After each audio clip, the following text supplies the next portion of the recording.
Bonus. Trax.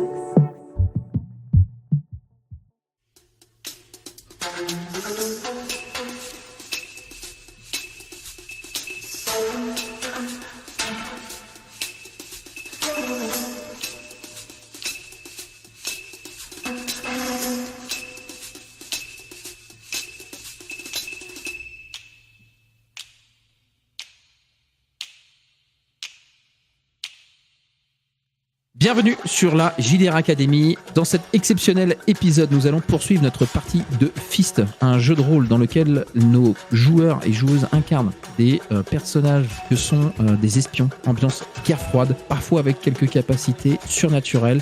On reprend donc avec nos trois personnages que sont Amalia, dirigée par Artemis. Bonjour, bonsoir à tous.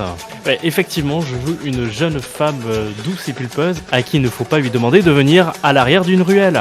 On enchaîne avec Luc, que Dukyo maîtrisera ce soir. Salut, et je joue pas une femme douce et pulpeuse. On terminera avec Springer, incarné par Riley. Salut tout le monde, exactement, j'incarne Springer, c'est un homme très musclé, très grand, pas du tout discret, et ma spécialité c'est de lancer mon bouclier. Donc je suis un peu une sorte de Captain America finalement. Avec la tête de John Cena, bien sûr. On s'était quitté alors que nos personnages se retrouvaient dans une mauvaise passe. Ils étaient capturés par le service de sécurité d'un chantier naval dans lequel ils espéraient trouver des informations à propos du sujet de leur mission, à savoir la célébrité qui est Chance. Malheureusement, des complications sont intervenues et ils se sont retrouvés entourés, encerclés par le service de sécurité, armés et véhiculés. On a eu un fondu au noir dans lequel on va réenchaîner, on vous observera tous les trois dos à dos sur des chaises en métal, pieds et poings liés à ces chaises, et dans différents plans qui vont s'enchaîner, on vous verra mis à mal, torturé, frappé. Par moments, vous observerez des va-et-vient. L'environnement dans lequel vous êtes est relativement restreint. On y verra une couleur rouge piquée de rouille et on comprendra très vite que la paroi ondulée est celle de l'intérieur d'un conteneur. Vous êtes donc dans cet petit espace dans lequel s'enchaîneront les différentes personnes au cours de la nuit qui vont venir vous interroger et essayer de vous soutirer des informations. Et il y aura même un moment alors que vous vous sentirez sans doute un peu partir dans la torture qui s'enchaîne et qui vous malheureusement met à mal le visage d'une jeune femme en tenue de soirée. Je crache du sang par terre. Cette femme, vous allez la voir qui va jeter un regard sur vous, beaucoup de dédain, très hautain, échangera quelques mots que vous n'aurez pas compris et repartira aussi sec alors que la porte du conteneur se referme. On est dans une partie de la nuit avancée où vous avez des contusions, la tête basse posée pour l'essentiel sur votre torse après avoir subi ce sale moment de torture. Et alors que tout semble sans doute finir dans un fondu au noir, celui de l'inconscience, il y a des bruits dehors qui vous maintiennent éveillés. Vous entendrez très clairement deux détonations étouffées d'un petit calibre. Le son de quelque chose venant frapper la paroi du conteneur y glisser. Et quelques secondes après, vous verrez une porte s'ouvrir. La lumière de l'extérieur venant des projecteurs du chantier naval illumine quasiment de dos cette silhouette que vous avez du mal à définir. Vous y voyez des cheveux filasses, crasseux, le reflet de ce qui semble être une monture de lunettes assez grande. L'homme en lui-même a une allure pas très athlétique. Il porte un trench coat qui lui descend jusqu'aux genoux, couleur crème, peut-être même sale d'ailleurs. Vous avez bien l'impression d'y voir des taches de la boue. Il est en pantalon de costume, chaussures en cuir usé, une chemise à rayures d'époque avec une cravate mal ajustée. Son visage, il est à moitié dissimulé derrière une barbe naissante. Et alors qu'il fait quelques pas à l'intérieur du conteneur et que ses pas résonnent sur le métal, vous avez assez vite une odeur de tabac froid mélangée à celle d'alcool, sans doute du whisky, qui vous parvient au nez. Vous le voyez s'arrêter, vous regardez, prendre quelque chose dans sa poche, sortir qui est au final une cigarette, l'allumer avec un zippo, le refermer et le remettre dans sa poche. Il vous regarde en tirant une énorme latte sur sa cigarette et la fumée vient s'élever à nouveau derrière la lumière de ses lampadaires. Il s'approche une nouvelle fois, arme son pistolet dans votre direction et s'apprête à faire feu. Il semble retenu par quelque chose et puis il va se rapprocher. L'odeur est d'autant plus importante. Amalia, tu vois cette silhouette se pencher sur toi avec la clope au bec lit. Ok. Et tu la vois qui remue des lèvres. Il a l'air d'essayer de maugréer quelque chose. Il y a sa cigarette qui s'agite. Tu vois le bout rougeoyant qui est un peu trop près de ton visage à ton goût. Et toi, t'as du mal. T'as cette sensation nauséeuse de ton corps qui essaye de forcer à dormir, mais ton esprit qui reste éveillé parce que qu'est-ce qui se passe? Et t'entends, ah, vous êtes pas de Cyclops, vous? Quoi? Du Cyclops? Il te passe son index sous le menton pour essayer de relever ton visage. Est-ce que tu te laisses faire? Ouais, parce que, comme tu dis, le corps est légèrement épuisé. Suite à la torture, c'est limite, je vais m'endormir. J'ai fait quoi? Par réflexe de sécurité. Et effectivement, il me montre le menton. Est-ce que je connais? Ce nom vous parle. Pour l'essentiel d'entre vous, Cyclops, c'est une grosse corporation qui a sa mainmise sur beaucoup de choses. Mais pour le Fist, c'est essentiellement son adversaire, sa némésis, son antagoniste principal. Ils ont la mainmise sur beaucoup trop de choses et ont souvent le doigt mouillé dans les pires choses qui peuvent se passer sur le globe. C'est le miroir diabolique. Vous comprenez ça et il vous dit, ah, vous seriez pas des petits gars du Fist, vous? Moi, je crache par terre. J'ai l'air d'un gars. Est-ce que vu que je suis espion, j'ai normalement une opportunité de m'échapper? Oui. Qu'est-ce qu'on peut dire que j'ai déjà les mains déliées? C'est juste pour être classe et me lever, lui tendre la main pour lui tirer la main en mode bah merci. Du coup j'utilise ma montre laser qui me délie les mains, je me lève. Oh, Luc, la classe. La tête d'Amalia retombe, il a enlevé son doigt assez vite en voyant Luc se relever, il fait quelques pas en arrière, tient son pistolet à la hanche, et puis il te regarde, de l'autre main il va retirer une nouvelle latte de sa clope et te pencher un peu la tête à te regarder. Ok, c'est bien, vous savez vous débrouiller. Bon, vous avez pas l'air d'être d'en face, alors on va dire qu'on peut bosser ensemble. Ah bah oui, sans souci, de toute façon là vous nous tirez d'un mauvais pas donc Luc, tu peux bien nous libérer aussi, parce que... Attendez, parce que un contre un je veux bien, mais un peu plus ça me stresse. Et laissez-moi Mais juste... t'es qui, toi? Réponds. T'es qui? Oh, vous allez apprendre à... Attendez, il est en train de chercher quelque chose au fond de sa poche. Vous savez pas s'il est en train de se remettre une boule en place. Attendez, je vous file un truc et puis on en reparlera plus tard. Et tu vois qu'il sort un portefeuille. D'une main, il essaie de l'ouvrir. Il va le rapprocher de la main qui tient l'arme, sortir quelque chose, remettre son portefeuille. Il se rapproche d'Amalia et tu le vois glisser une espèce de papier qu'il a plié en deux au niveau de ton décolleté et reculer une nouvelle fois avec son arme. Il va dire bon, vous prenez le temps de sortir de là et puis si vous y arrivez, on se revoit. Ouais. donc comme ça. Il fait des pas en arrière et il ressort du conteneur. La lumière vient sur son visage. Vous l'observez de toute sa beauté. Du coup je me penche sur les autres pour délier les mains. Alors d'abord d'Amalia parce qu'elle semble la plus mal en point. Et puis de Springer en second temps. Ouais, moi j'ai l'habitude de me faire cogner. J'ai fait semblant d'avoir mal. Si vous m'avez entendu crier, c'est que c'était pour faire semblant. Alors qu'Amalia elle souffre vraiment, tu vois qu'elle a des contusions à certains endroits, qu'ils n'ont pas épargné ses mains et que pour le coup, c'est peut-être la première fois qu'elle a été aussi mal en point. Ah merde. Ah oui, en plus ton visage, c'est compliqué pour tes missions là. Bon, et c'était qui ce vieux là? Tu lui as dit merci Luc, mais il a rien fait en fait. Ah il a quand même battu le garde devant le conteneur et il nous a ouvert la porte. S'il considère Cyclops comme des ennemis, moi ça me va hein. Bon, on lui fait confiance. On n'a pas le choix de toute façon. Attends, Luc, tu peux récupérer le papier? Faut que je souffle un peu. Je récupère le petit papier. Tu te rends compte que c'est un billet de banque de Thaïlande, une monnaie le bas, et sur lequel il a été visiblement marqué une adresse dans la capitale. Ok, bah je mémorise l'adresse au cas où on perdrait le papier et je la communique à mes compères. Puis j'assiste Amalia pour la relever en disant bah faut pas qu'on traîne. Je pense que l'opportunité qu'il nous a offerte va pas durer très longtemps. Et excuse-moi, tu peux me remontrer le papier? C'est 1401 ou 1402? Je me souviens plus.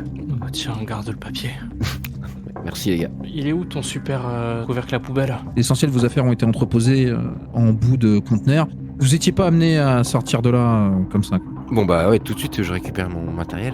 J'ai encore quelques chewing-gums, donc c'est parfait. Excellent. Ok, bah je sors, je passe la tête derrière pour voir s'il y a du monde à l'extérieur. Tu passes ta tête et t'aperçois très vite déjà le corps affalé d'un homme en tenue de sécurité qui semble bel et bien mort et affalé, assis par terre, le dos contre le conteneur, la porte, l'une des deux.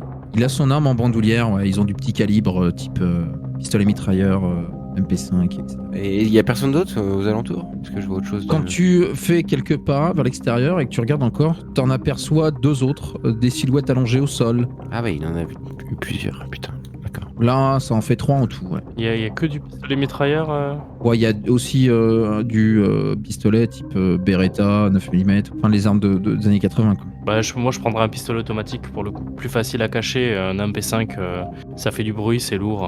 On a une arme gratos, on la prend. C'est bien dans tes bras. Moi, je vais en prendre une plus petite. Ouais, moi je prends le pistolet mitrailleur. T'en prends qu'un, un dans chaque main. Non, mais je peux peut-être en prendre un aussi. En ayant vu tous ces cadavres, j'ai eu un relent d'énergie, puis en fait, je me rafale à mon offre. Ouais, je vais prendre le pistolet, puis on va l'exposer un peu. Effectivement, c'est en penchant sur le corps que tu te rends compte que les contusions sont bel et bien présentes, les tripes qui ont été relativement bien travaillées par tes tortionnaires. Tu te plies avec difficulté et douleur pour pouvoir récupérer cette arme. Tu récupères sans doute aussi le holster parce que aux dernières nouvelles, tu es en tenue de soirée. En vous servant sur ces hommes-là, vous vous rendez compte que vous êtes entouré de conteneurs, ça s'élève assez haut en hauteur, mais vous entendez toujours la pluie qui tombe, la nuit qui est toujours là et le ressac de l'eau. Au loin, par moment, il vous semble apercevoir des lueurs type, non pas projecteur, mais plus lumière veilleuse, ce genre de choses. Et des bruits de voix, un peu lointaines. Vous commencez à vous diriger dans cette espèce de labyrinthe de conteneurs, et quand vous arrivez à son extrémité, vous comprenez que vous êtes au final à bord d'un gros cargo. Le bateau est bien chargé, vous avez une grue en face de vous, de l'autre côté de l'eau, et à peu près le décor que vous aviez vu en arrivant ici. On est dedans. Sachant que j'aimerais juste jeter un coup d'œil sur les autres conteneurs pour vérifier s'ils contiennent pas des gens. Ah, la partie positive me dit c'est bien de sauver les gens, la partie un peu plus négative me dit ils pourront servir de distraction. Le temps que nous on s'enfuit. Vous êtes un sacré salopard, Luc. Mais j'aime ça. Les gars, va falloir prendre une décision rapidement parce que je vais pas tenir forcément longtemps. On prend les tenues et puis on se tape pour que au moins de loin, surtout avec la pluie qui tombe, les gens nous reconnaissent pas trop quoi. On enchaîne sur une série de plans où on vous voit dévêtir les hommes, passer les vêtements sur vous, aider Amalia qui est en mauvaise passe avec ça et vous cachez les corps dans ces conteneurs et vous vous retrouvez à nouveau au même point. Comment quitter ce bateau? Le bateau, il est au port quand même. Il est amarré au port. Il est pas au large. Il est au port, il est amarré, il y a quelques passerelles qui sont jetées en jonction avec le ponton. Est-ce qu'il y a des bateaux de sauvetage, des canaux de sauvetage? Il y a peut-être en cul de bateau un gros canot. Va falloir qu'on descende, les gars.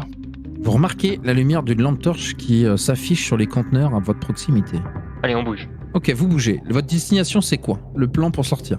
On emprunte une des passerelles. On sort comme des princes. Vous sortez en passant pour légitime et vous remarquez que l'essentiel des personnes que vous croisez, c'est simplement des marins. Ils sont là avec leur tenue, ils vous prêtent à peine attention, il y en a même qui ont cet air très intimidé. À peine ils vous ont vu, ils détournent leur regard, voire prennent un détour, une autre passerelle pour vous éviter. Au loin, vous remarquez tout de même d'autres personnes de la sécurité avec eux aussi, harnais tactiques, armes de petit calibre en main, à regarder de ci de là, à droite à gauche. Mais comme la menace semble avoir été déjà neutralisée, la tension elle est plutôt basse. Vous vous rapprochez des passerelles et vous allez du coup devoir gérer ça avec un jet de dés. Qui veut mener la danse? Les gars, je vais pas passer devant. Ça serait pas crédible. Ce sera Luc. Il fait 9.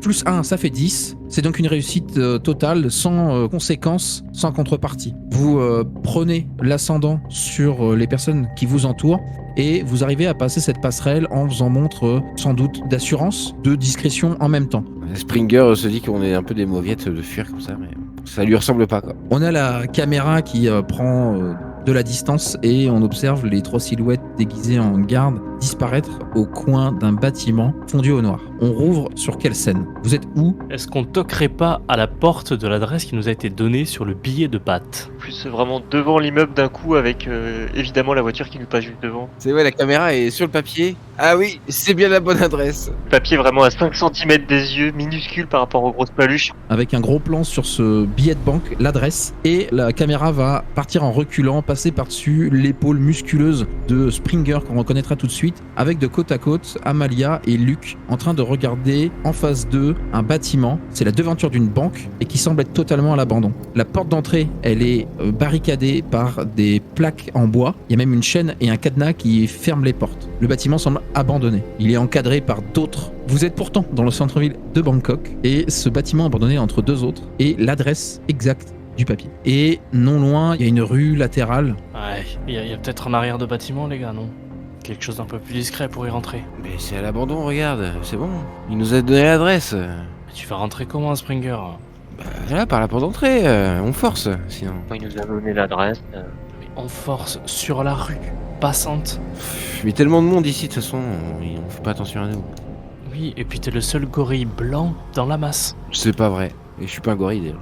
Je suis un humain. Alors, écoute, si tu veux, ouvre par là, moi je vais essayer de faire le tour. Je suis persuadé qu'il y a une entrée par derrière. Mais t'es sûr que tu m'as l'air salement blessé, Amalia, hein? Bon, Mais justement, il y a toujours une entrée par derrière. Sans commentaire.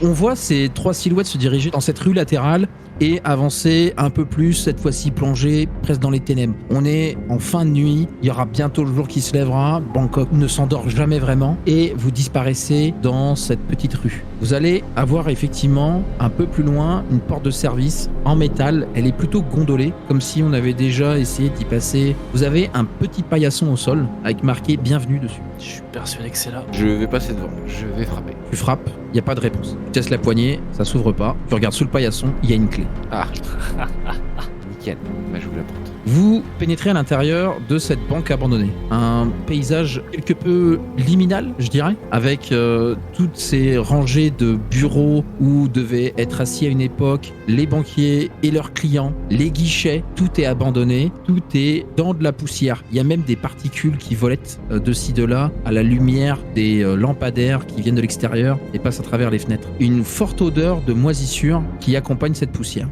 Vous cherchez un petit peu, passant les premières pièces, et vous suivez au final des espèces de traces de boue qui sont des pas vous amenant en direction du sous-sol. Assez vite, vous allez voir que cette volée de marche vous amène sur une zone inondée. La banque semble avoir eu un problème d'infiltration d'eau. Vous avez de l'eau qui vous arrive au-dessus du genou. Le coffre-fort est en face. Tout est à des niveaux de rouille plus ou moins importants. Bah, j'espère qu'on n'est pas proche d'une prise électrique, parce que sinon, on va faire une Claude François. Qui ça? Un Français. Je déteste les Français. De l'autre côté de cette porte, une petite lumière. Pour moi, on se cache pas, hein, il faut y aller. Ouais, de toute façon, Vous passez à travers les déchets. Et de l'autre côté de cette porte de coffre-fort, vous avez les nombreux petits coffres à clés individuelles qui s'accumulent de ci, de là. Quelques tables centrales, et il y a ce qui semble être un canapé complètement bouffé par la moisissure, sur lequel est affalé l'homme que vous avez vu. Il est en train de ronfler et de dormir sa meilleure nuit, flottant dans l'eau, posé sur la table, voire à côté de lui, encore à moitié pleine, il y a des bouteilles de Jack Daniels. Il a les 2 pieds posés sur une table, les chaussures, elles aussi, posées dessus, et vous voyez que un de ses orteils dépasse de sa chaussette trouée. Bah, je lui file un petit coup de pied pour le réveiller, s'il dort. L'homme sursaute. Il est en train d'essayer de récupérer le peu de salive qui lui reste dans la bouche. Il cherche la bouteille, la saisit, la pose sur un genou, cligne des yeux plusieurs fois. Vous avez pas fait vite, hein, je me suis endormi. J'en ai vu des merdeux, mais alors des comme ça. Ah bah, on connaît pas Bangkok, on connaît pas la ville. C'est la première fois ici. On vous apprend quoi à l'école en géo? De se balader avec un grand gorille blanc parmi une foule d'asiatiques, pour la faire discret, on a connu plus simple. De quel gorille tu parles? C'est insupportable ça. Il fait une moue, un peu de... Ouais, c'est vrai. Et puis il va se servir une rasade dans la bouteille avant de la poser un peu plus loin. Bon, qu'est-ce qui vous amène dans cette très chère ville de Bangkok? La chance. Ah, moi c'était les filles. Après toi, Média, tu connais mieux le dossier. On devait retrouver une femme qui s'appelle Chance, et qui serait peut-être liée à un commerce particulier. Il agite une main devant lui comme si il voulait chasser une mouche. Ah, parlez pas moi de ça. Ouais, il se passe des choses ici. Ça, c'est pas mon problème. Il va se rasseoir, remettre les 2 pieds dans l'eau, sortir une cigarette, l'allumer, proposer à quelqu'un en tendant son paquet. Merci. j'accepte. Voilà, il te donne le zippo, il finit avec les bras posés sur les genoux, penché en avant, il enchaîne 2-3 lattes sur sa cigarette, puis il finit par se redresser en relevant ses lunettes devant ses yeux. Ouais, ça c'est un mauvais plan, ça. Vous êtes bien avec les petits du fist, les gars, les rigolos. Comment ça, les rigolos? On n'est pas des rigolos? Ouais, il y a des gens un peu bizarres. Vous semblez bien nous connaître. Est-ce qu'on peut savoir à qui est-ce que nous on s'adresse? Ouais. Je m'appelle Jackson Lamb. Très bien. Et vous travaillez pour qui? Il fait des circonvolutions avec sa main en te regardant, un peu comme vous. Et j'ai déjà travaillé avec le fist, voilà. Et j'en suis plus. Bon, et qu'est-ce que vous faisiez sur ce bateau? Il se passe des trucs autour de votre cible. Moi, maintenant, je suis un peu en freelance, vous voyez. Et il se trouve que il y a des gens là qui cherchent des personnes qui disparaissent, mais qui n'ont pas envie d'être trop connues. Il se trouve que une de ces personnes, en remontant la piste, je suis arrivé ici. Ok. J'ai pensé que c'était les Cyclops qui essayaient de monter à nouveau quelque chose. Et je me suis dit que tant qu'à être là, j'aurais peut-être pu empêcher une nouvelle saloperie d'émerger, comme si la guerre froide était déjà pas assez compliquée. Ah, merci encore pour le coup de main. Attendez, mais qu'est-ce que vous dites par une nouvelle saloperie? Ces enfoirés ont toujours le doigt dans quelque chose de pas net. Y a même pas besoin de réfléchir. Je sens qu'elle est complètement perdue, elle est à la limite de s'endormir. Elle va se poser, s'asseoir sur le canapé. Il te regarde, un peu surpris, puis il va reprendre la bouteille, te la donner, et puis il va reprendre... Bon, vous avez l'air l'air de passer une mauvaise nuit quand même. Tu veux voler des trucs à bouffer, puis il pointe un des tiroirs de la chambre forte où vous êtes, en disant le 903, je crois que j'ai des Twinkies qui se baladent là. C'est un beau pseudo, ça. Je vais t'appeler Twinkie maintenant, Jackson. Ça sera plus simple. Et du coup, Twinkie, Chance, tu la connais Personnellement, pas du tout. Bah, comme tout le monde quoi. Elle est dans les journaux, à la télé, partout. Ah, une sacrée gueule, hein. C'est sûr. Sacrée. Elle est pas dégueulasse à regarder, vous voyez. Et justement que je tape un somme là. Ronald McDonald, ça te dit quelque chose? Je suis pas sûr que ce soit Ronald. Gary. Ah ouais, Gary McDonald. On n'est plus sur le sol américain, ma petite. Puis il tire une grosse latte de cigarette, tu vois, il crame facilement un quart de sa cigarette d'un coup là, et il va laisser tomber la cendre dans la flotte. Ce type-là, le McDonald's, c'est un Amerloc. Il a racheté des trucs ici, un stade, je crois bien. Mais enfin, c'est lui qui le gère, mais ça appartient à plusieurs entreprises. Ça n'a pas arrêté de s'enchaîner les unes après les autres. Moi, j'appelle ça magouille et compagnie, vous voyez. Ça sent un petit peu le blanchiment. Et ce type-là, il est arrivé ici, il a essayé de rentrer dans la vie politique de Bangkok. L'erreur. Oh, il a fait quand même à peu près sa place, mais il se trouve que... attendez, il se lève, il va chercher dans un des coffres, il se remet cette fois-ci très clairement une boule en place, il se rapproche de vous avec ce qu'il a tiré du coffre, il a imprimé une série de photos, et vous voyez Chance qui est en compagnie d'un homme. Un homme qui est relativement grand, plutôt corpulent, 45-50, il a un grand sourire très carnassier. Je suppose que c'est notre client. Ouais. Salut, c'est ce type là, votre McDonald, votre Ronald là. Oui, il est avec Chance. Ils bossent ensemble, ils magouillent. Ouais, on s'en doutait, ça. C'est pas étonnant, ouais. Donc si on le chope, on peut retrouver Chance. Je sais pas, mais peut-être des façons de la faire couler pour un truc, parce que il s'arrête, il reprend une latte sur sa cigarette, la termine, jette le mégot dans l'eau. Il va chercher une autre boîte étanche qu'il sort de l'eau, va poser sur une table, l'ouvre. Il vous montre en fait quelque chose à l'intérieur. C'est une preuve qui relie Chance à une affaire de meurtre qu'il y a eu ici. Oh. Je sais pas si vous avez suivi le gossip et tous les journaux People, mais elle a été à une époque accusée d'avoir tué quelqu'un et elle a fini par s'en sortir. Et là j'ai quelque chose qui pourrait la faire replonger. Ça va, Jackson? Ouais, quelques aigreurs. Mais je vais boire un coup, ça ira mieux. Tiens, voilà la bouteille. Voilà, il laisse la boîte ouverte sur la table pour consultation. Il se dirige vers Amalia, saisit la bouteille, boit une rassade et te la redonne en soulevant les sourcils. Il te regarde par-dessus ses lunettes. Je boirai jamais assez.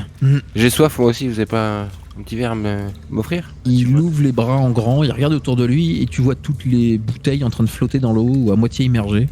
Moi, je vais me servir un verre. Elles sont pas pleines, hein, c'est toutes des bouteilles usagées. Tu prends celle qui a pas récupéré de l'eau croupie dedans Oui. et tu te sers une rasade avec sa bouteille. Il retourne à la boîte, vous l'entendez fourrager dedans et puis il ressort entre trois doigts une clé. Et il vous dit ça c'est une clé qui permet d'accéder au stade, celui qui est à l'autre McDonald's. Il la pose sur le côté. Si jamais vous trouvez quelque chose qui peut m'aider, on peut faire affaire. J'ai pas trop envie d'aller crapahuter là-dedans, vous voyez. J'ai passé l'âge de ces conneries. Mais qu'est-ce que c'est qui peut vous aider? Qu'est-ce que vous cherchez? Des trucs sur lui peut-être, pour le faire tomber. Ou alors, le mieux, moi, ça reste quand même de récupérer des informations sur la personne que je recherche. Il ouvre sa poche intérieure et sort une photo. Vous avez le visage d'un jeune garçon qui fait glisser sur la table dans votre direction. On peut y aller l'année prochaine, les gars.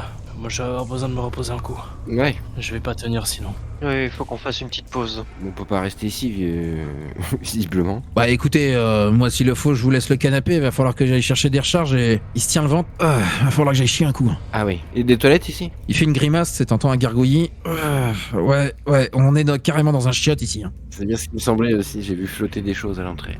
Il repasse à côté du canapé, reprend la bouteille et puis commence à se diriger vers l'extérieur. Hey Twinkie, si t'as une robe noire à ma taille que t'arrives à trouver dans les parages, je me serais preneuse. Il sort une cigarette de son paquet, la rallume, il s'accoude contre le bord de la chambre forte. Ouais, j'ai peut-être quelque chose. Je repasserai plus tard dans la matinée. Merci Twinkie. Bon, on reste là. Alors. Ça me semble le mieux. De toute façon, elle est plus en état de trop bouger. Autant qu'elle se repose et que passe le point. Elle vous laisse même pas finir les phrases parce que le mec s'est barré. Vous attendez pas à ce qu'elle ronfle, mais elle est en train de ronquer. On aurait dit Springer dans l'avion. D'accord. Bon, on reste, on se repose un coup et puis on sera en forme demain. Ok. Est-ce qu'on compte ça comme un rendez-vous signal? Ah oui, oui. Vous avez la possibilité de l'utiliser pour pouvoir réutiliser un objet à usage unique, récupérer un des 6 PV ou demander une question à l'arbitre auquel il répondra la plus sincèrement possible. Y a-t-il un danger que nous n'avons pas remarqué? Quand vous étiez en train d'être torturé dans le conteneur, il vous semble avoir aperçu une silhouette à côté de celle de Chance qui se tenait plutôt voûtée. Et à la lumière des projecteurs, les membres qui étaient éclairés laissaient penser à une peau plutôt écailleuse. Un reptilien. Ça promet de la baston. Parfait. Ouais. Est-ce que vous avez d'autres questions? Quel est le meilleur moyen d'entrer dans le bureau de Ronald, Gary. de Gary, qui est situé dans le stade? J'ai du mal avec Gary. Hein. Il est forcément à un point un peu en hauteur, avec une belle vue sur tout l'intérieur du stade. Le meilleur moyen d'y rentrer, ça va être forcément d'utiliser la clé que le très cher Jackson Lem, alias Twinkie, vous a laissée derrière et qui semble donner accès à ce stade-là d'une façon ou d'une autre. Et Luc, comment occupes-tu ce lieu de rendez-vous? Et je vais poser une question, et ça serait... Où est-ce qu'on pourrait choper de l'équipement qui nous permettrait de nous infiltrer, ce fameux stade? Je pense à des grappins, un passe-partout...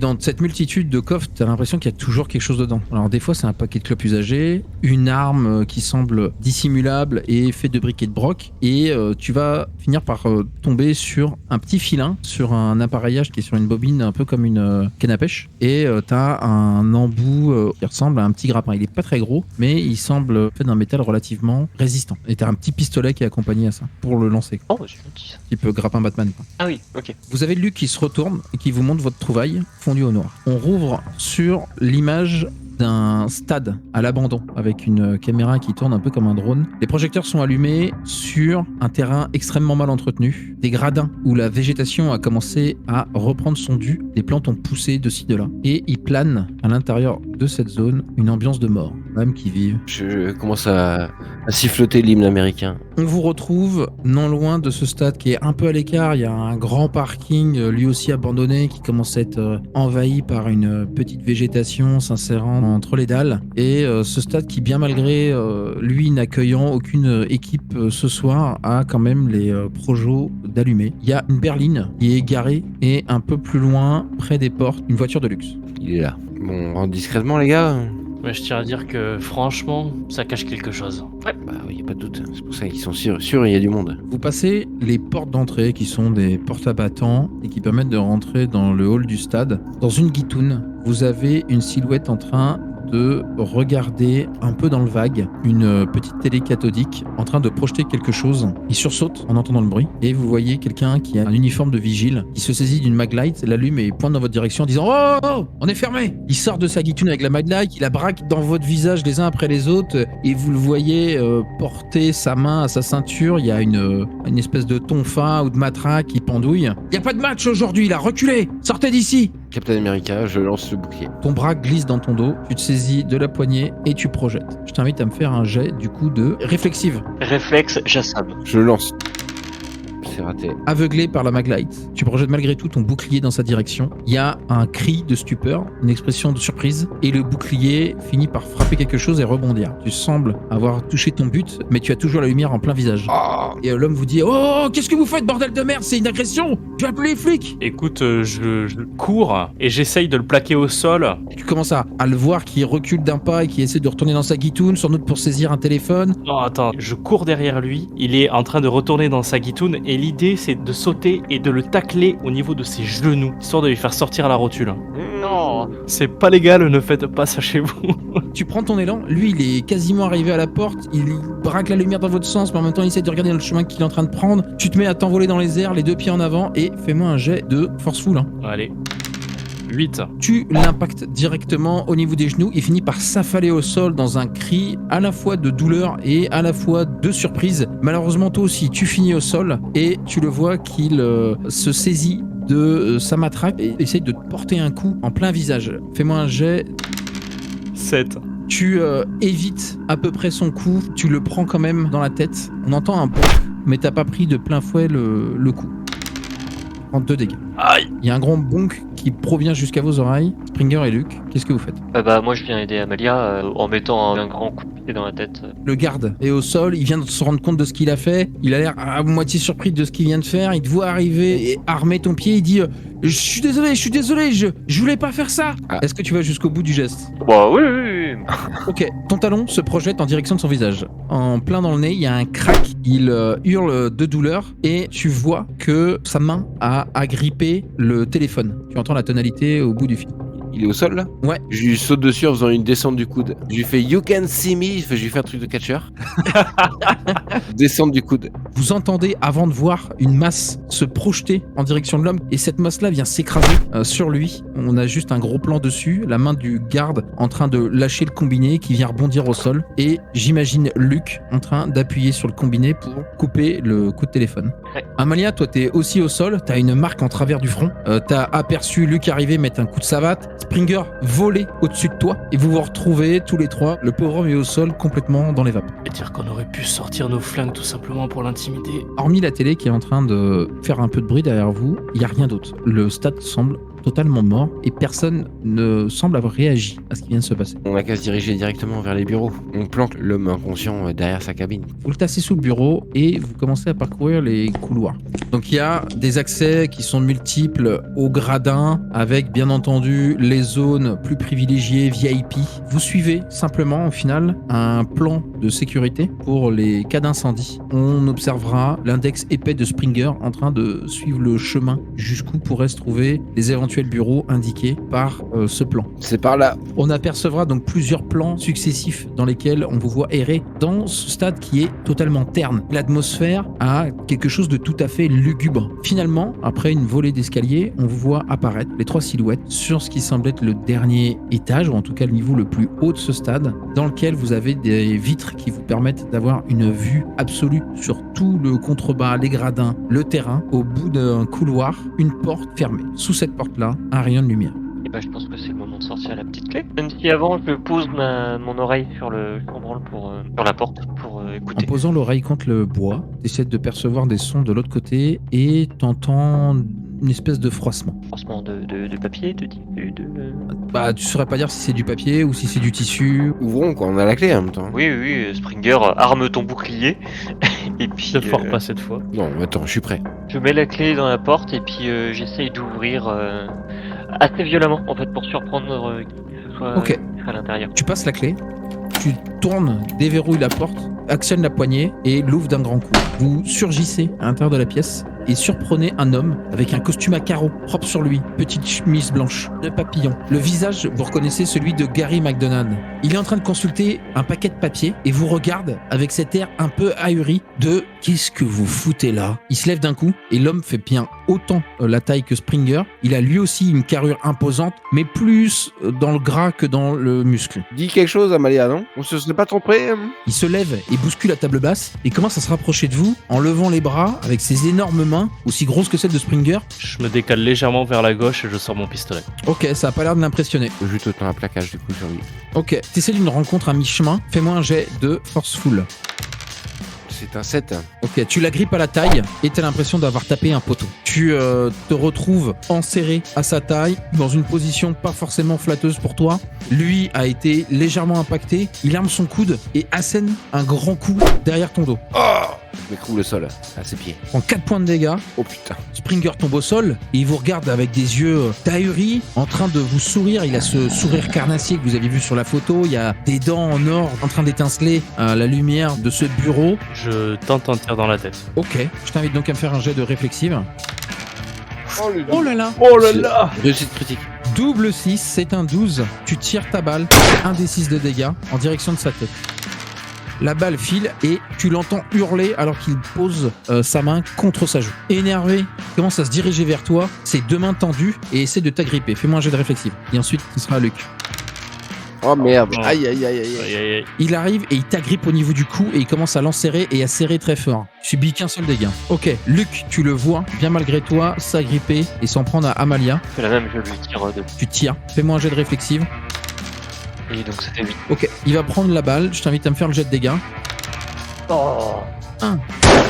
Tu lui érafles le costume, ça vient le chatouiller au niveau de son épaule. Dans ton tir, tu sembles avoir touché le système électrique et les lumières s'éteignent dans la salle où vous êtes. Vous vous retrouvez à moitié plongé dans le noir, il y a juste les projecteurs extérieurs qui vous illuminent la pièce. Amalia, J'ai toujours mon pistolet dans les mains ou pas? t'as toujours ton pistolet dans les mains et Springer est un peu au sol, tu te relèves tant bien que mal. Hein. Je lui fais une prise de catch. J'ai mon grappin, donc j'aurais bien essayé de le ligoter. Enfin, le ligoter, de l'enserrer pour l'entraver un peu dans ses mouvements. Je tente très bien, sinon un coup de pied dans les couilles. Ok, on va faire donc une action simultanée. Chaque fois, il se passera un truc. Springer, tu te relèves en tout sautant, tu te diriges vers lui. Tu le vois en train de ces deux grosses paluches. Il est en train de tenir le cou d'Amalia.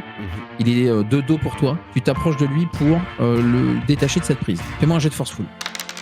9. Tu lui prends un bras et tu commences à agir sur sa prise. Il est pas totalement défait, mais toi, tu peux pas faire autre chose que la maintenir. Si tu le lâches, il reprendra et peut-être qu'il écrasera définitivement le cou d'Amalia, quoi. Ok. Donc t'es pris là-dedans. Luc, tu déroules le fil de ton grappin, tu le fais passer pour essayer de peut-être attraper son autre bras. Ouais, pour l'entraver. Fais-moi un jet de créative. On est sur un état d'équilibre où toi aussi tu as récupéré l'autre bras. Tu es en train de le maintenir avec ce fil pour l'empêcher de resserrer d'autant plus sa prise sur Amalia. Amalia, tu sens que tu arrives à avoir un filet d'air qui passe dans ton oesophage alors que tes compagnons essaient de faire perdre l'étreinte à ce Gary McDonald. Est-ce que j'ai mes mains libres? Ah oui, totalement, oui. Il a juste ses deux mains autour du cou et c'est tout. Hein. S'il a la bouche qui est ouverte, je calerai bien le canon de mon pistolet à l'intérieur et je tirerai dedans. Donc on le tient quoi. Ok, on va voir si tu arrives à y parvenir ou si d'une façon il t'y empêche pas. Je t'invite à me faire un jet de tactical. Et ben je vais claquer un War Dice avec. 10, oh là là. Parfait. Belle réussite. Tu peux me faire un jet de dégâts. Tu mets le canon de ton arme en direction de son visage. C'est compliqué parce que commence à te gigoter un peu comme une peluche à droite à gauche. Finalement, tu vois une occasion, tu tires. Il y a une détonation. Tu vois la moitié de son visage être emporté par le coup de feu qui vient d'être tiré. Imagine double face quoi. Il y a des morceaux de peau en train de pendouiller et il lâche un hurlement. Il finit par lâcher prise et faire plusieurs pas en arrière. Il vous regarde, la main qui dissimule l'ouverture béante qu'il a au niveau de la mâchoire et puis il finit par tomber à genoux. Qu'est-ce que vous êtes prenez pour qui, bande de salauds? Vous savez pas qui c'est? Si, on sait très bien, Gary. On est là pour Chance. Il a l'air un peu étonné quand tu dis ce nom-là. Alors vous êtes fini. Merde. Pourquoi? Il regarde par-dessus son épaule. Vous voyez une silhouette au bord de la fenêtre qui a une allure de peau qui reflète la lumière étrangement. Il saute par cette fenêtre-là et quand Gary McDonald se retourne vers vous, vous observez qu'il a quelque chose de planté dans l'œil et il s'affale au sol. Je cours à la fenêtre voir s'il peut voir la silhouette. Enfin, même qui s'enfuit sur les toits, je sais pas. La silhouette, elle est tombée d'une hauteur assez vertigineuse. Quand tu es sur cette bord-là, tu aperçois en fait qu'elle a dû griffer les murs parce que tu vois des traces qui descendent tout du long. Et au moment où toi tu regardes, elle est déjà en train de filer dans une espèce de grand impair. Bordel de merde! Il est mort. Tu sens que son pouls ralentit jusqu'à s'arrêter complètement. Bah, on fouille tout son bureau, hein. Il nous fouille des preuves. Pourquoi il est impliqué dans un truc. Puis moi, je fouille ses poches. Vous fouillez dans ses poches, vous retrouvez de la monnaie, assez en quantité quand même, des papiers personnels, rien de plus. Quand vous vous penchez sur ce qu'il était en train de regarder sur la table, des dossiers, il y a une mallette qui est ouverte, et en les parcourant, vous voyez des papiers qui ont rapport avec la destination des différents cargos qui sont utilisés au port que vous avez déjà investigué. Il y a des listings sur les conteneurs qui sont à disposition, sur les allers et retours, sur les destinations, ce genre de choses. Ok. À côté, vous avez un espèce de petit bol. Et dans ce bol-là, vous croyez au début que c'est des chips. Mais quand vous les regardez, voire les prenez, vous avez l'impression que c'est des mus. J'ai failli en bouffer une en plus, putain. Non, mais c'est étrange ce truc. Et vous avez vu les griffes qu'il a laissées sur la façade de l'immeuble? C'est un monstre le truc. Ouais.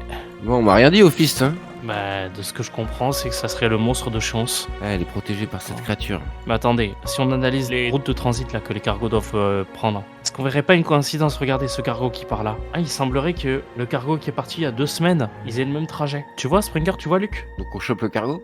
J'ai bien l'impression, ouais, qu'il faudrait qu'on le chope. Vous savez qu'il y a un départ qui est imminent, qui va avoir lieu très certainement dans la nuit pour le cargo qui est actuellement à quai. Toutes les autorisations sont là, le chargement est listé et sur quelques documents, il vous semble apercevoir un symbole que vous avez peut-être encore jamais croisé mais qui ressemble à une sphère en 3D, comme si on y montrait que les arêtes de cette sphère. Le chemin de vos pensées aidant, il vous semble y voir ce rapport avec cette entité Cyclops. C'est leur logo quoi. Eh merde.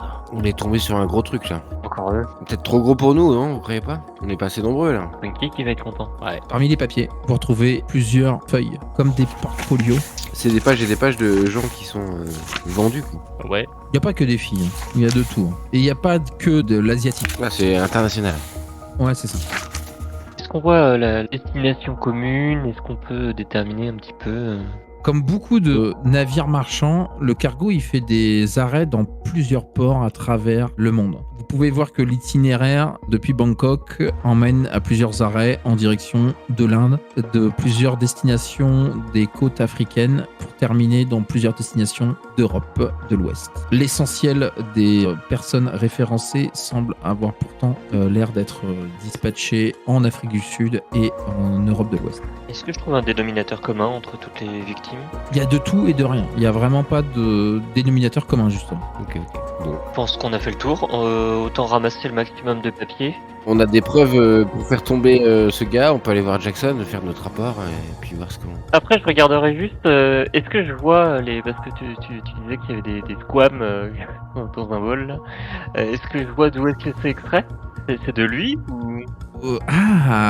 Tu commences à examiner Ouais.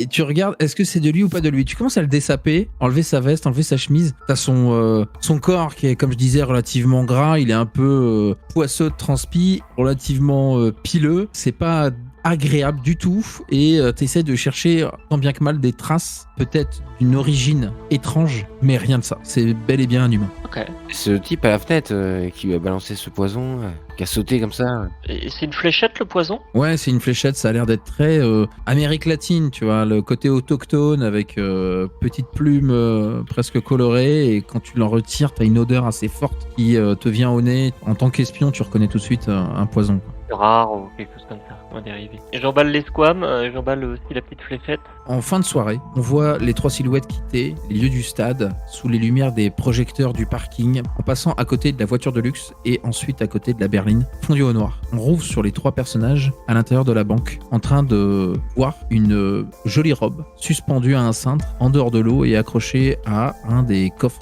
Nice. Il a bon goût. Bah écoute, je la prends, hein. Je l'installerai peut-être plus tard, mais voilà. Si jamais tu veux la décrire. En fait, elle est plutôt passe-partout. Mais c'est une robe qui peut être fonctionnelle pour pouvoir se battre avec. C'est-à-dire quelque chose qui remonte juste en dessus des genoux, mais sur lequel, parce qu'il a bien choisi, Twinkie, mine de rien, je peux mettre des holsters. Genre, ça gênera pas. Ok, pas de trace de ce Jackson Lamb. Il y a pourtant une nouvelle bouteille qui s'est ajoutée sur la table, à moitié entamée, et des mégots en plus dans l'espèce de cendrier qui est disposé là, quoi. Bon, qu'est-ce qu'on fait? On lui laisse les fichiers et on se barre? Bah, on dort ici peut-être. Ah, tu veux le rejoindre comment, le cargo? Bah, je sais pas, mais on est assez nombreux pour le rejoindre. Les trois? Et comment on y va? Bah, le pneumatique, il est où? Techniquement, il est hacké. Tout à fait, oui. Je pense que si on prend d'assaut ce cargo, il nous faut des renforts. C'est léger. C'est pas trop le truc du fist, hein. D'appeler des renforts. Les renforts. Quel renfort? Vous êtes les renforts. Ah oui, merde, on est déjà les renforts. On est la dernière ligne. Très bien. Bah écoutez, quand faut y aller, hein. On y marque sur un bout de Twinkie, on est parti prendre d'assaut le cargo, c'est là que tout se passe. Rejoins-nous si t'as envie d'un peu d'action. Bisous. PS, merci pour la robe. Le mot est laissé, on a un gros plan sur ce petit mot posé entre une bouteille de Jack Daniels entamée et d'un énorme tas de mégots. Fondu au noir, réouverture sur le chantier naval. On est dans une nuit encore un peu jeune qui a démarré et vous observez que, peut-être en conséquence de ce que vous avez fait la nuit dernière, le service de sécurité s'est renforcé d'autant. C'est encore plus difficile d'aller au bout des choses. Les indices que vous avez reçus et observés de la part de Gary McDonald, c'est que Chance a toutes les chances d'être présente ce soir pour le départ du cargo avec sa marchandise, et je mets des guillemets à marchandise. Moi j'allais proposer de faire tout péter, mais effectivement c'est une mauvaise idée. On peut essayer d'y rentrer en discrétion peut-être, non? Ok, je crois que ça plaît pas. On a des tenues de garde et puis on pourrait dire aussi qu'on était un peu mieux préparé cette fois-ci avec peut-être des combis de plongée. On observera la caméra qui, après avoir fait un panoramique sur tout le chantier naval, le personnel de sécurité en train de surveiller les environs, le cargo illuminé par les projecteurs du chantier naval et ses propres lumières, la caméra va se diriger en direction de l'eau, aux abords de ce cargo où on observera trois ombres se mouvoir sous l'eau. 3 ombres portant bouteilles d'oxygène, combinaisons, palmes et masques en se dirigeant vers la coque de ce cargo. On les verra s'accrocher sur le bord et, lançant un filin, rattraper une des échelles qui pendouillent à quelques mètres au-dessus de l'eau. Ces 3 silhouettes progresseront une à une jusqu'à remonter et se retrouver à nouveau entourées de cette multitude de conteneurs. Donc là, on enfile rapidement les tenues de garde qu'on avait gardées. Un sac imperméable est jeté au sol, ouvert. On observera à l'intérieur des tenues de garde, lesquelles sont enfilées et remplacent l'équipement de plongée laissé à l'abandon là où vous êtes. Quel est votre itinéraire et vers quoi vous vous dirigez? Moi, je me dirigerais bien vers les quartiers du capitaine. À mon avis, si on doit trouver Chance, ça serait plutôt par là. On n'arrivera pas à faire sortir les gens kidnappés des containers seuls. Faut mettre un terme d'abord au trafic et après les libérer. On apercevra Springer, Luke et Amalia se faufiler entre les conteneurs. Une nouvelle fois, l'uniforme de garde semble affecter quelque peu le personnel du cargo qui essaye tant bien que mal de ne pas se mêler à eux, de ne pas les interrompre, de ne pas les déranger. Vous arrivez à rentrer d'autant plus à l'intérieur du bâtiment, passant dans les différents sas jusqu'à avoir ces escaliers de fer forgé qui vous permettent d'avancer et de grimper d'autant plus à la recherche de votre cible, Chance et ses complices. Avec qui travaille-t-elle? Pour réussir à faire tout ça, j'ai invité quelqu'un à me faire un jet de tactical et vous aurez un bonus de plus 2. Et ce serait pas encore moi avec un bonus de plus 1. Oh là là là là là là, un 13. C'est une réussite totale avec ce 13, déjà de 1. Vous arrivez sans problème à vous faufiler et faire illusion à l'intérieur de ce cargo. À travers les hublots, vous apercevez que le chargement semble être terminé. Les grues se sont tues, les sirènes ont retenti et vous apercevez que le personnel de sécurité semble quitter le navire. C'est une première chose. La seconde, c'est que à travers quelques discussions entendues, vous savez que effectivement Chance se trouve à l'étage où non pas la direction et les manœuvres du vaisseau sont décidées, mais plutôt là où il y a des quartiers libres d'officiers. Vous êtes non loin de cette zone-là. Vous voyez que les lieux sont déserts. Il y a plus que quelques portes qui vous séparent et il y a cette tension qui monte. À aucun moment vous vous dites que c'est normal, il n'y ait personne. Il nous attend. Ouais, restons sur nos gardes. Je suis persuadé qu'il est par là. Je braque mon arme. Parcourez les derniers mètres qui vous séparent de cette zone dans laquelle Chance devrait se situer. Vous ouvrez l'écoutille, pénétrez à l'intérieur, tombez sur un bureau somptueusement décoré, avec tapis, avec un bureau en bois exotique, avec un décorum qui a tout d'un bureau d'immeuble que celui d'un bateau. Derrière le bureau se trouve Chance, les mains croisées. Il relève la tête, à moitié surprise, à moitié amusée. Ah bah moi, je la braque directement, sans parler. Et moi, je regarde tout ce qui se passe à côté de la pièce. Parce que je suis persuadé qu'il est là, le machin invisible. Ok, et Luc? Pareil, je suis très aux aguets. Je sais que Springer va l'avoir à l'œil, donc... Springer, tu braques ton arme en direction de Chance. Amalia, tu es aux aguets à ce qui pourrait se dissimuler à l'intérieur de ce bureau. Tu aperçois qu'il y a une ouverture qui amène vers autre chose, une pièce adjacente, depuis laquelle tu vois une luminescence provenir. Luc, de ton côté, tu as l'oreille aux aguets et il te semble entendre des grattements venir de derrière. Ouais, du coup, sachant que les deux autres ont les yeux devant, je garde un œil sur le couloir. Chance a les mains croisées, elle vous regarde, elle se détend un petit peu, pose les bras sur les accoudoirs de son siège, cuir capitonné, en jouant un peu des épaules. Eh bien, nous pensions en avoir fini avec les perturbateurs. Me voilà surprise et désappointée. C'est pas ton jour de chance. Elle relève un sourcil original.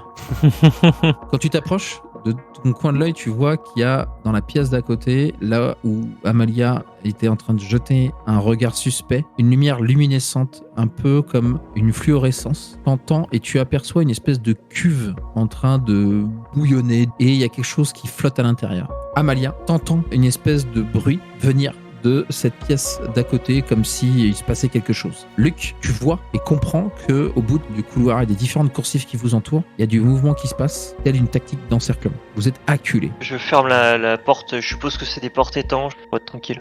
À travers le hublot, tu vois des formes reptiliennes, humanoïdes, s'accumuler dans le couloir. Qu'est-ce que c'est que ce bordel, Chance? C'est quoi ces trucs? Elle échange son croisement de jambes tel Basic Instinct et te regarde toujours l'air un peu amusé, à présent en train de croiser les doigts de ses deux mains. C'est quoi ces monstres dehors là? Ces serpents? Ne parlez pas de ces êtres supérieurs. Ainsi, C'est quoi? C'est vous qui les transformez comme ça? elle dessert ses mains, se pointe elle-même. Moi, absolument pas. Absolument pas. Je rêverais même d'être des leurs. Malheureusement, ces êtres sont bien au-delà de ce que nous, pauvres humains, puissions espérer. Et vous feriez mieux de vous plier, vous aussi, à leur demande pour l'avenir prochain, le futur, j'aimerais dire. Amalia, toi, tu t'avances. Tu vois qu'il y a une cuve avec une silhouette humanoïde et qui semble disposer d'une queue et qui a cette même peau qui reflète à la lumière des écailles. Elle est vraiment en contre-luminosité, que tu aperçois les contours, quelques reflets, mais tu as ces bruits-là où tu vois que l'eau bouillonne et semble baisser en quantité, comme si elle refluait. Et la chose qui était en suspension à l'intérieur pose ses mains contre la vitre. C'est peut-être à ce moment-là que je vais tirer. Tu t'apprêtes à agir. Springer, tu es toujours en train de pointer ton arme sur la Chance, qui prend des airs démesurés. Oui, elle m'agace. Sur son bureau, il y a des papiers administratifs qui sont posés là, une espèce de catalogue, et il te semble même voir des photos de personnalités mondiales qui sont reliées avec certains visages que tu as pu apercevoir dans le récépissé qui était chez Gary McDonald. Qui sont des reptiliens. Amalia, tu regardes la pièce d'à côté avec beaucoup d'attention. Tu vois le niveau de l'eau qui descend. C'est pas de l'eau froide, c'est pas de l'eau chaude. C'est une eau qui semble être oxygénée simplement avec un flux d'air constant, tel un aquarium. La créature qui est de l'autre côté a des traits plutôt aplatis, deux fentes en guise de nez, avec des yeux qui sont des fentes. Les paupières se referment latéralement et non horizontalement. Elle a une queue qui effectivement lui descend dans le bas du dos et cette peau qui maintenant lui la lumière de la pièce comme des écailles. La cuve est simplement en train de se vider, elle est parcourue de plusieurs tuyaux. Tout le reste de la pièce semble être simplement une extension du bureau dans lequel tu as à la fois des décorations mélangées à des panneaux électriques. Peut-être que en faisant un tir calculé, on pourrait créer un début d'électrocution. Ah oui, justement, entre les deux transformateurs, un tir pourrait caler un court-circuit entre la bobine d'entrée et la bobine sœur. Ok, donc toi tu aperçois ça et tu t'apprêtes à agir. Luc, toi tu vois ces silhouettes s'accumuler derrière et finalement arriver au contact de la porte et essayer de les ouvrir. T'as cette vision d'horreur où t'as des visages reptiliens à juste l'épaisseur de ce hublot. Il y a Springer, est-ce que tu veux pas tenir la porte et moi je la tiens en joue? Je pense que ça serait plus simple dans ce sens-là. Bien sûr, on inverse. Je vois les trucs à travers le hublot là. Ouais, tu vois les trucs au hublot et t'entends juste la voix de Chance qui dit « Allez-y le singe, faites donc ça, rendez vos muscles. Je la déteste. Ah, je la déteste. Vous êtes fichu. Vous l'avez pas compris ?» Et Luc, toi, t'es maintenant libéré un peu de tout ça. Springer, toi, t'as la manivelle entre les mains. T'es obligé de faire une résistance assez forte parce que de l'autre côté, ça essaye de la desserrer. Pour l'instant, c'est un jeu de force. Et c'est comme ça qu'on va gérer cette fermeture de porte. Je vais utiliser un War Dice pour lancer 3D.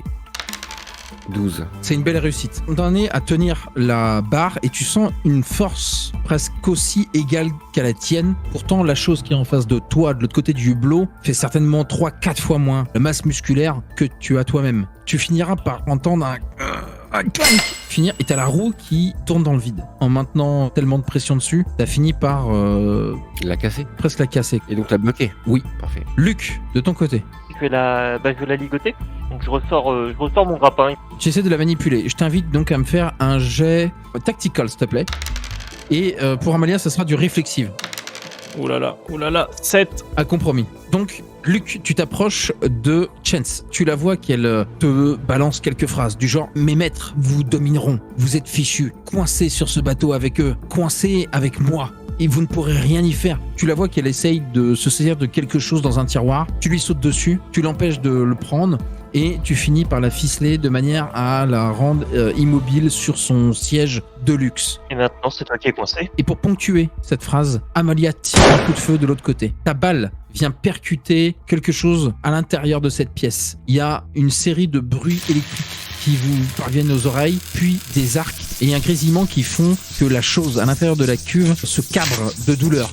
Les éclairs sont projetés à différents endroits de la pièce et malheureusement, Amalia, il y en a un qui vient de percuter. Et tu subis alors un petit point de dégâts alors que tu es projeté un bon mètre en arrière. Par un coup de foudre. Springer, tu te retrouves avec une roue entre les mains. Luke, tu as la Chance qui est avec toi et la créature dans la cuve a été partiellement électrocutée par Amalia. Ils vont pas passer par la porte, donc notre plan est tombé à l'eau en fait. Ça va être plus compliqué pour eux d'essayer de l'ouvrir. T'as gagné du temps, mais combien de temps quoi? Bah, tu sais quoi? Jette-moi un des 6 et ce sera le nombre de rounds. C'est un 2.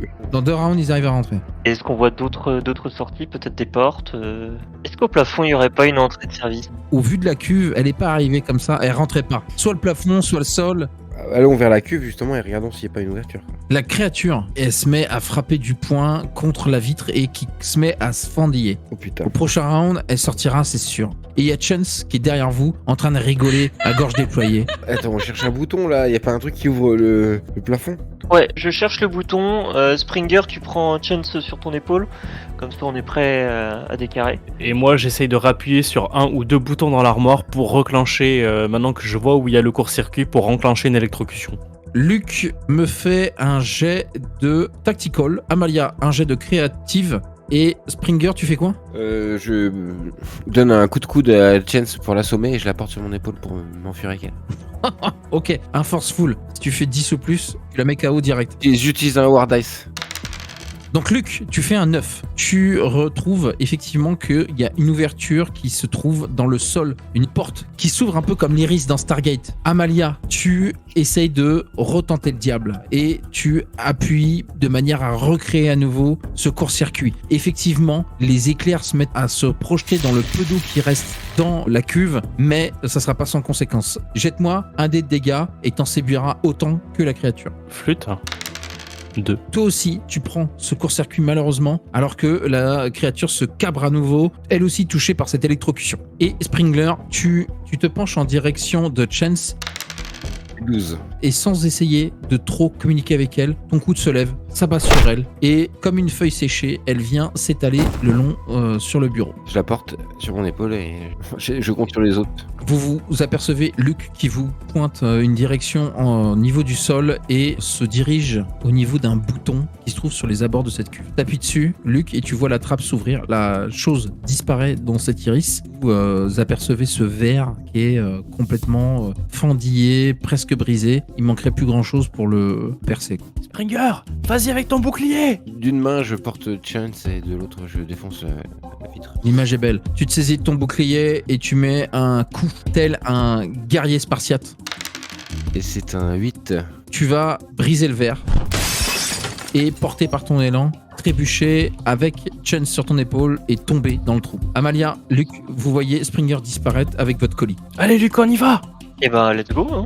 Donc on aperçoit les deux silhouettes d'Amalia et de Luc qui regardent en contrebas, peut-être se jettent un regard complice ou interrogateur et finissent par suivre Springer dans sa chute vers ce tunnel qui mène on ne sait où. En même instant, on entend la porte s'ouvrir en grand. On terminera cette scène-là où on apercevra à l'intérieur de ce puits les silhouettes de plusieurs reptiles se pencher en direction de là où nos héros viennent de tomber. Pour votre part, vous avez une chute qui semble s'élever sur presque une dizaine de mètres et vous tombez lourdement. Pas de trace de la créature qui était à l'intérieur de cette cuve-là. Vous êtes dans la soute de ce cargo-là et vous avez les machineries qui se dressent et qui commencent à turbiner de plus en plus fort. Springer, la chute a été rude. Chance était déjà dans les vapes. Là, pour le coup, elle est complètement sonnée. Bon, surtout que je me suis servi d'elle pour tomber, donc pour amortir la chute.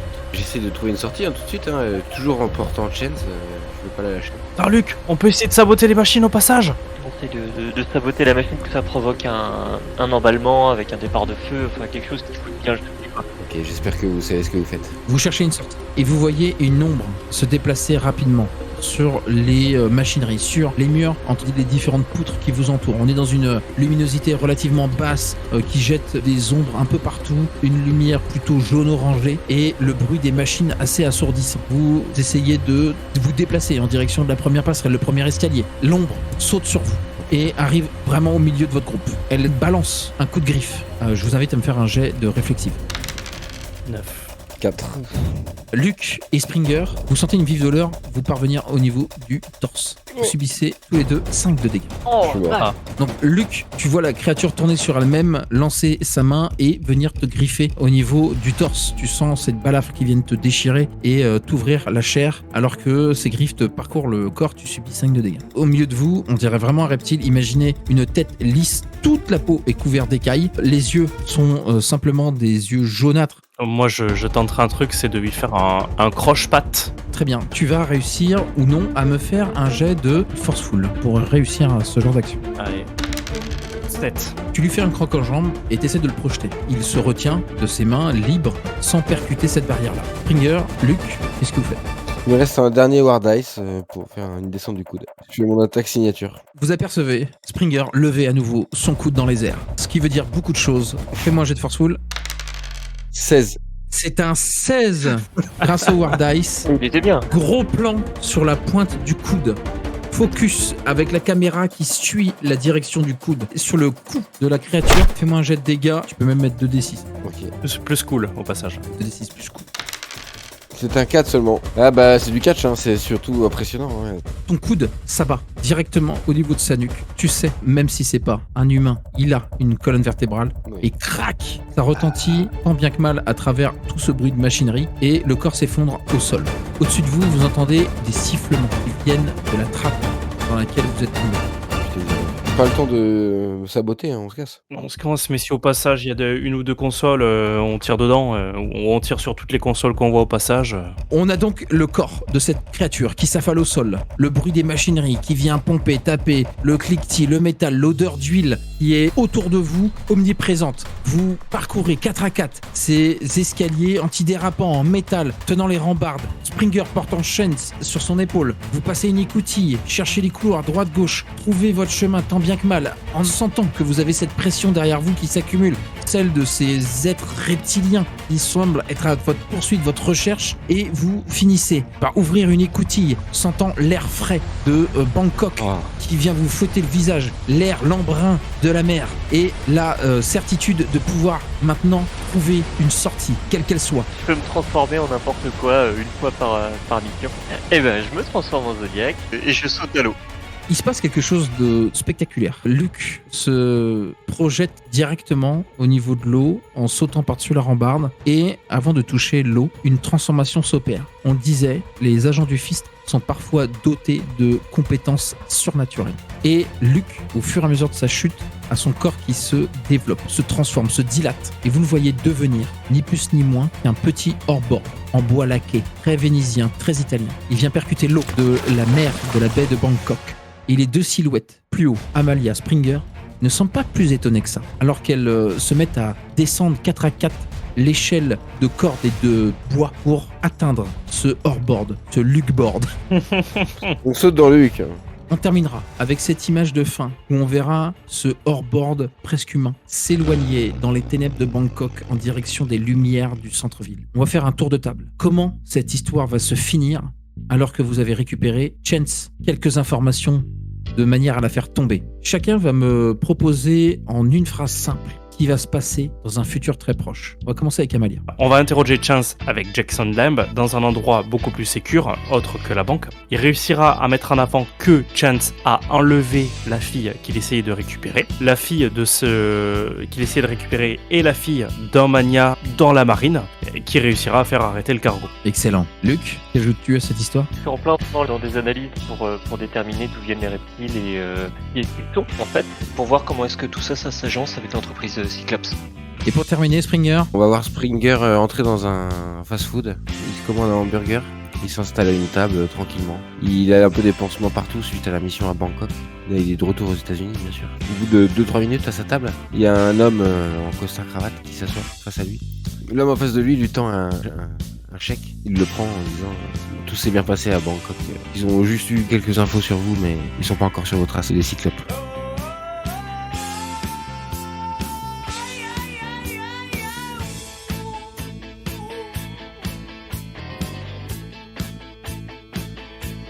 merci chères auditrices et auditeurs de nous avoir écoutés. Retrouvez nos autres podcasts sur vos plateformes favorites pour y laisser la meilleure note, partager et commenter. Si vous souhaitez nous soutenir, la JDR Academy dispose d'un Patreon pour pérenniser le podcast. En vous remerciant pour votre fidélité et à très bientôt sur la JDR Academy.